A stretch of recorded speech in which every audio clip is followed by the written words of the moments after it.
NVTS stock analysis and price predictions for Monday. Is Navitas Semiconductor stock a buy? I'm going to be breaking all this down in this brief and short 1-minute video. Now, as the only person in this space doing 43,000 videos over 5 years, I've seen what's printing and making me money.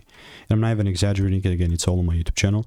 But like, genuinely speaking here, I'm one break away from just doubling down yet again on this long side. So I've got the first break. It's just like one quick little pull down and a break above it for me to buy. That's the same way I bought here with NVTS. So I expected a 50% increase in price, and this was such a clear delivery. So it was 508, wanted to take it to 750. Boom, 2nd of June when the video was made. This is 3rd of June here, and then we started pumping. You know what I mean? So delivered even farther from there, like almost 9. So that will almost 100% X'd. But yeah, from here on, if the price doesn't give me a double break, I'm not buying. So if you want to get my money making emails and insights for free, click the first link in the description, and I will see you in the next one.